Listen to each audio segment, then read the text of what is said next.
For those who may not know me, I'm Stephanie Tremblay, and I'll be doing the noon briefing today. So welcome to the noon briefing. In a short while, we will be joined by our guest, Amy Pope, who's the Director General of the International Organization for Migration, and she will brief you virtually on her visit to Haiti earlier this week. Moving on to the Deputy Secretary General, Amina Mohamed is in Hanoi, Vietnam today to participate in the Partnership for Growth Summit and to chair the annual retreat of UN resident coordinators from Asia and the Pacific. In her remarks at the opening session of the summit, Ms. Mohamed underlined the need to strengthen partnerships and to scale up investments in climate solutions as a key entry point to advance countries' sustainable development goals transitions. Ms. Mohamed also met with the Minister of Agriculture and Environment, Mr. Do Duc Duy. They discussed Vietnam's transition to a low-carbon energy system and progress on its food system pathways. On the margins of the summit, she also met with Abiy Ahmed, the Prime Minister of Ethiopia. And at the Green One UN House in Hanoi, Ms. Mohamed met the UN country team to discuss how to further strengthen the UN's impact in Vietnam and to sustain momentum on the SDGs. She also met with youth. This morning, the Security Council members met for a briefing on South Sudan. The head of the UN mission in South Sudan, Nicholas Haysom, told the Council members that the revitalized peace agreement remains the only viable framework to break the cycle of violence in South Sudan. He added that UNMISS is engaged in intensive diplomatic efforts to broker a peaceful solution to the current crisis alongside many stakeholders, including the African Union and the Security Council itself. For her part, the Director of Operations and Advocacy at OCHA, Edem Wasornu, focused on the rapidly escalating violence and its impact on men, women, and children. This year, she said 9.3 million South Sudanese, that is 3/4 of the population, require some form of humanitarian assistance, adding that children make up half of this total. For South Sudan, this year's humanitarian needs and response plan requires $1.7 billion to support close to 5.4 million people. Their full remarks were shared with you. And the Security Council will reconvene at 3 p.m. this afternoon for a session on the Great Lakes region. The Special Envoy for the Great Lakes region, Wang Xia, as well as UNICEF's Executive Director, Catherine Russell, are scheduled to brief on our behalf. We will share their remarks as soon as we get them.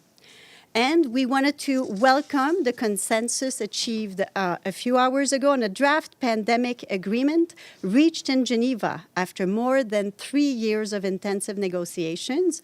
Member states of the World Health Organization took a major step forward in efforts to make the world safer from pandemics by forging the draft agreement for consideration at the upcoming World Health Assembly in May. The proposal aims to strengthen global collaboration on prevention, preparedness, and response to future pandemic threats. And now, turning to Sudan, we remain gravely concerned by the escalating violence and deteriorating humanitarian situation in and around El Fasher, the capital of North Darfur State. Our partners on the ground have provided deeply disturbing reports following the reported takeover of Zamzam displacement camp by armed groups. Civilians, including humanitarian workers, are reportedly being prevented from leaving, and survivors have spoken of killing, sexual violence, and also of the burning of homes. Access constraints, a critical fuel shortage, and a volatile security environment are severely disrupting humanitarian operations in El Fasher. Health services and water treatment have been particularly impacted.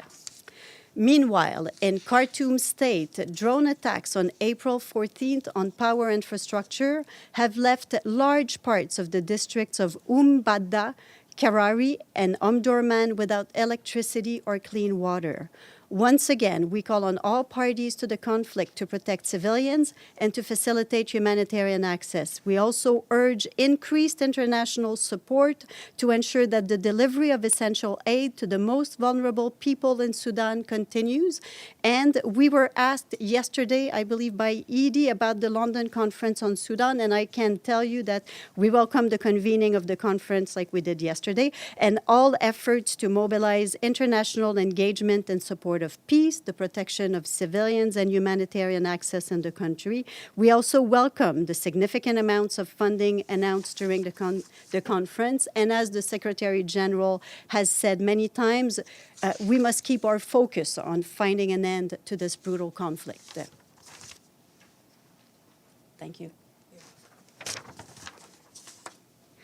Now, turning to the situation in Gaza, the Office for the Coordination of Humanitarian Affairs reports that hostilities across the Gaza Strip continue to take a devastating toll on civilians, causing further death, displacement, and destruction of critical infrastructure. Our humanitarian partners estimate that since March 18th, about 500,000 people have been newly displaced or uprooted once more. This is in addition to the hundreds of thousands of people repeatedly displaced prior to the ceasefire. Our humanitarian colleagues tell us that tents are no longer available for distribution across Gaza.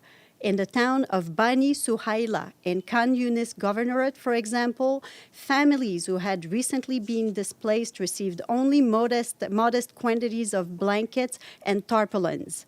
Last week, OCHA visited displacement sites in Khan Yunis. Most of the people there are living in overcrowded shelters and spoke about the lack of shelter, food, water, and medicine. Meanwhile, our humanitarian partners report a rise in acute malnutrition in the Strip. In March, the number of children who received supplementary feeding decreased by more than 2/3, according to our partners. Additionally, access constraints hinder the ability to resupply the hospitals with medical stocks, putting more patients at risk. Humanitarians are finding it increasingly difficult to operate as no aid has entered Gaza for now. We're now in the 7th week of this, and as military operations expand. Meanwhile, OCHA tells us that Israeli authorities continue to deny planned coordinated mission. Today, only 2 out of 6 planned humanitarian movements that were coordinated with the Israeli authorities were facilitated. The remaining 4 were denied, including one mission to retrieve fuel from Rafah, which, as you can imagine, is urgently needed. Despite access restrictions and insecurity, aid organizations continue to try to assist the most vulnerable. Every day, community kitchens prepare more than 1 million meals for vulnerable people across Gaza. But these quantities are hardly sufficient, as most of the 2.1 million people there rely on humanitarian aid to access food. And just a reminder that under international humanitarian law, civilians, including aid workers and medical staff, as well as their facilities, must be respected and protected, and the essential needs of civilians must be met. Now, turning to the Democratic Republic of the Congo, our humanitarian colleagues report that violence in the country's east continues to harm civilians there. In North Kivu province, civil society sources report that armed groups killed at least 9 civilians in attacks on a number of villages in Beni territory, and that took place between the 10th and the 14th of April. Despite the insecurity, relief efforts continue. On Monday, local health authorities provided medical supplies to the Kibua General Hospital, and that is in Walikale territory. The hospital had been looted in early April by armed groups, disrupting access to health care for nearly 130,000 people. And in the province of Ituri, our partners report that 6,000 people have fled their homes in Mahagi territory following attacks by armed groups on April 12th. These people urgently need food, shelter, and medical care. Now, in Tanganyika province, health officials have warned of a surge in measles cases and deaths among children. So far this year, health authorities have reported 900 cases and 21 deaths, and officials believe the true toll could be higher. We and our partners have helped local authorities to deploy a rapid response team to affected areas, as well as supported outreach and awareness-raising efforts. And now in Iraq, we have some positive news. Yazidi land ownership has been officially recognized, and in a ceremony that took place in Sinjar this week, title deeds were distributed to Yazidi residents. The special representative of the Secretary General for Iraq, Mohammed Al-Hassan, said that by officially recognizing their land rights and waiving all associated burden costs, we are reaffirming the joint commitment of the UN and Iraq to the Yazidi people and their rightful place in Iraq's future. Our colleagues, just to flag that our colleagues at UN Habitat have been working and advancing housing, land, and property rights for vulnerable communities there. And there's more online about this. And now I want to flag a report by the UN Trade and Development in Geneva. The report says that global growth is projected to slope to 2.3% this year, placing the world economy on a recessionary path. The report cites mounting threats, including trade policy shocks, financial volatility, and a surge in uncertainty that risk derailing the global outlook. The slowdown will affect all nations, but UNCTAD remains concerned about developing countries and especially the most vulnerable economies. Many low-income countries face a perfect storm of worsening external financial conditions, unsustainable debt, and weakening domestic growth, the report says. UNCTAD is urging dialogue and negotiation alongside stronger regional and global policy coordination, building on existing trade and economic ties. So the full report is online. And now, briefings tomorrow. So tomorrow at 12:30, Ambassador Tarek Al-Banai, the permanent representative of Kuwait to the UN and chair of the intergovernmental negotiations on the question of equitable representation on an increase in the membership of the Security Council and other matters related to the Council, will be here to speak to you about the status of the negotiations taking place in the General Assembly. Then, immediately after this briefing, there will be a briefing by Guilherme Canela de Souza Godoy, Director of UNESCO's Division for Digital Inclusion and Policies and Digital Transformation. He will brief you virtually on UNESCO's Memory of the World Register. So this is all tomorrow, and as you can imagine, our own noon briefing will aim to start at 12 p.m. sharp. And finally, I have a quiz. Very happy to have a quiz for you. So this country is the fourth largest tea producer in the world. Sri Lanka? Yes. Oh. You see, I thought I would have to use the other hands. So yes, we say thank you to our friends in Colombo for their full payment to the regular budget. And we now have 93 fully paid up member states. We have Amy Pope waiting for us online. So if you agree, let's try to bring her on the screen. Very good. Hi. Very good. Can we hear you? Let's just do a quick test to see if we can hear you in the room. Sure thing. This is Amy Pope. Can you hear me there? We can hear you with a little bit of an echo. Let's see. We're going to be fine. Okay. Very good. Well, so we're very glad to have for the first time today with us Amy Pope, the Director General of the International Organization for Migration. She was in Haiti earlier this week. So thank you so much for being with us. And, without further ado, I give you the floor. Go ahead, and we'll take questions afterwards. Thank you so much. First of all, I just want to say thanks to all of you for your attention to this issue.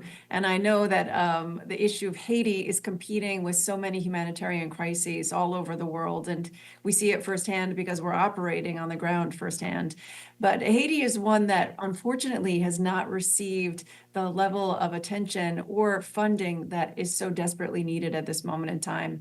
I had the chance to visit earlier this week. And the first thing that struck me is how complicated, how complex, how dire the humanitarian situation is on the ground. Just as the first matter, it is incredibly difficult to get to the people who are most in need. The capital city of Haiti, Port-au-Prince, is 85% occupied by gangs. It is impossible for people to go in and out of the capital city safely by road.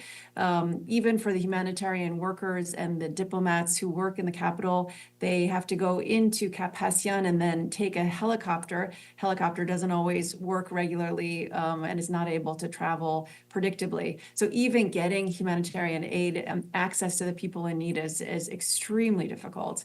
But the situation has become much, much worse in recent months. There are now 1 million people who've been displaced.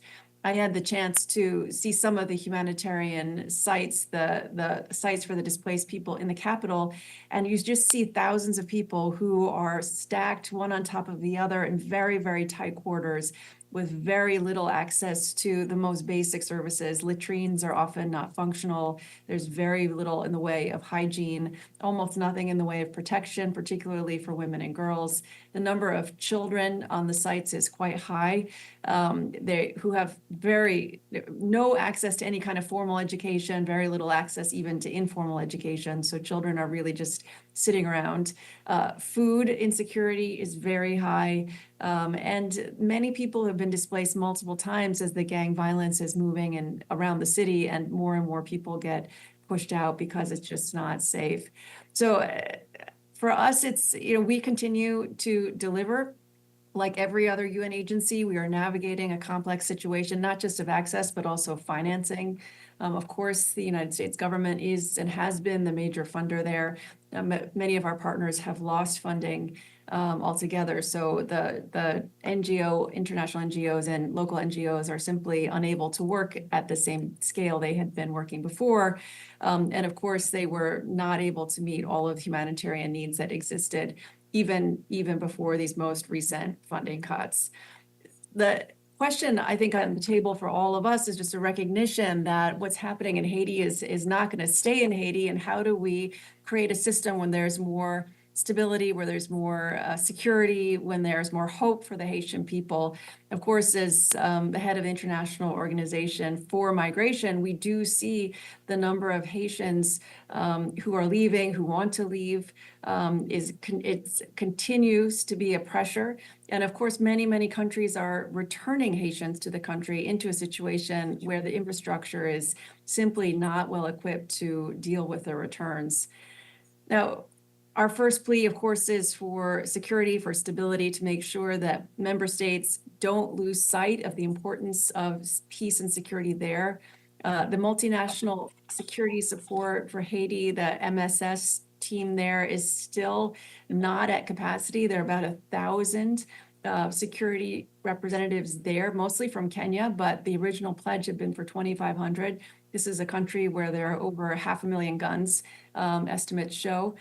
So there's a real question of whether, even if it's at 2,500, if that's sufficient. But without stability, without security, it's difficult to get humanitarian aid to people who need it. The second, of course, is the importance of the Haitian government itself continuing to be able to function, to provide support for their people, to assure some level of law and order for their communities, and to chart a path forward. And then a third, of course, is the funding that's so desperately needed, without which we will be unable not only to support the people who are there in Haiti, but those who are being returned from other countries because they don't have status where they have been. So I'm very happy to take any questions, but our primary goal, my primary purpose in speaking to you all today is that we, of course, have just commemorated the anniversary, the second anniversary of what's happening in Sudan. We often refer to Sudan as the forgotten crisis. If Sudan is the forgotten crisis, I'm not sure where we put Haiti, because it doesn't even come up in conversation, and the situation there is as dire as anything I've ever seen anywhere in the world. So thank you very much for your attention, and I'm happy to take any questions you might have. Thank you so much. Let me go to Edie Lederer. Thank you very much, Ms. Pope, on behalf of the United Nations Correspondents Association for doing this briefing. My name is Edith Lederer from the Associated Press. A couple of follow-up questions. Did you meet with members of the Kenyan force? Did you actually get anywhere near any of the gangs? Did they stay away from you? And you said that 2,500 international police might not be enough. Any idea of a number that might be enough? And excuse me. And a final question. You talked about Haitians returning. In the United States, the Trump administration has talked about returning Haitians. What kind of an impact would that have, because there are so many here in this country? Thank you. Should I respond one by one? Is that the best way, or do I take a series of questions? Yeah. Can you hear me? No. Yes, we can hear you. Sorry, my microphone was not on. Yes, you can take questions one by one. Go ahead. Okay, so we did not have the chance to meet with any members of the multinational security support. I had the opportunity to speak with some of the ministers and members of the transitional council, also to meet with some of our local actors, communities we work with, and of course the displaced communities themselves. There's no doubt that we were in touch with gang members, because of course Port-au-Prince is dominated by gangs. 85% of the territory is controlled by gangs. Interestingly, the IOM office is right on the edge. The American Embassy, the IOM office are very close to one another and right on the edge of gang-controlled area. We ourselves have had staff who've been kidnapped, staff who have had to be evacuated, and otherwise been significantly impacted by the situation there, including having to be relocated into the country. Estimating what is the proper size of the force is not something that I'm qualified to do. I will say, though, there is significant concern expressed by all the partners I spoke to, that the 1,000 who are there is simply not enough. And the fact that the gangs have continued to take territory, even including outside of the capital, encroaching into other parts of Haiti, is a very, very significant concern.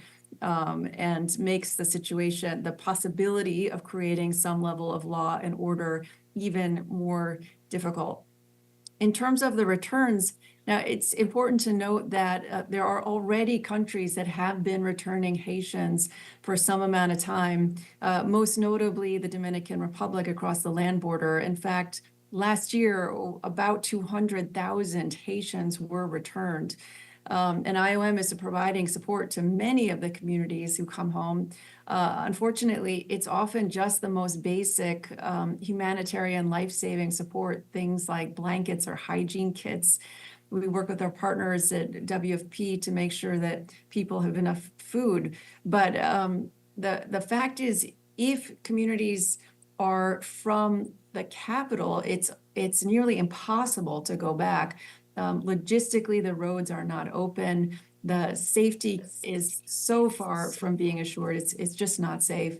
So it's a real question of where people can be relocated, or where they can safely go within the country. And I think that's the biggest challenge for all of us, is if people are going home, ensuring that they don't become targets of the gang violence, and have a safe place to stay. Otherwise, as we all know, people who cannot find safety will often look to re-migrate. Indeed. Do we have other questions? Yeah, Stefano. Thank you. This is Stefano Vaccara, La Voce di New York, Ital Press. You were nominated when Biden was still president, and so you didn't have a problem of budget that instead now you're having with Trump's cut. So my question is the one that I asked before about the Secretary General. What are you doing, or what did you try to do, and what you will try to do to establish a kind of I don't know, deal with the Trump administration? Because from what I understand, the budget, 40% of your budget before Trump arrived accounted from the United States. So for your organization to operate needs the support of the United States. What you're going to do, and if you had any contact, directly contacted with the US administration? So the United States has been a founding member of IOM and has been a key partner for our work all over the world. And as you noted, was the biggest funder of our operations over the last several years. But to say that they're the only funder is wrong. And actually, we have quite a lot of support from many different member states, as well as from the private sector and the international development banks.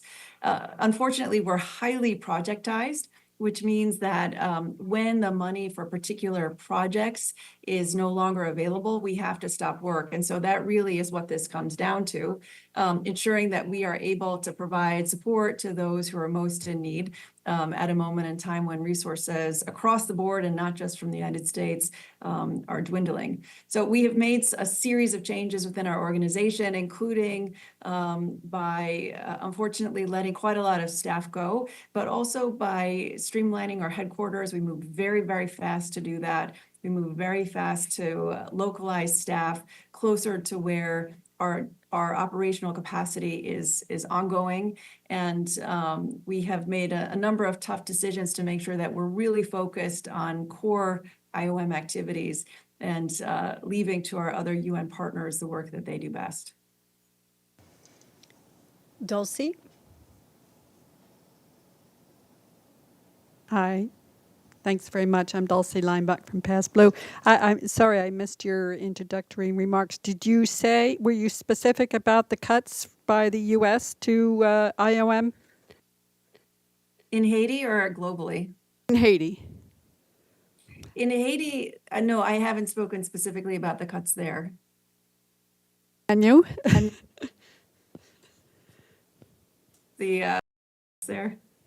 Okay, can you give us some numbers, please? Yeah, I don't have the exact numbers with me right now. I'd say, like every other organization, there was an initial suspension, a stop work order of all of our work, including in Haiti. Since that stop work order, about 70% of the work has now resumed. There is a key question, given the United States revised foreign policy, what funding will continue at the end of these existing contracts. And we, like our other UN partners, are waiting to see the direction that the United States government will decide to go. Okay, so you said IOM got a full stop work order, right? That's what you said? We had an initial stop work order, then about 70% of the funding was resumed, and the work is now continuing for the majority of the projects that have been funded by the American government. So you're talking about IOM projects? Specifically, yeah. Okay, so now in Haiti, you're operating at 70% of your former budget? Yes. Okay, so what's been cut in the Haiti operations? So it's interesting. Some of the work that has been cut has been the reintegration and the return support for Haitians who have been returned from the United States. So it's an open question whether, if in light of the United States ending temporary protected status and increasing the number of returns, whether that will be revisited. But we don't yet have an indication of the direction that they'll decide to go. Thank you. Do we have some questions online?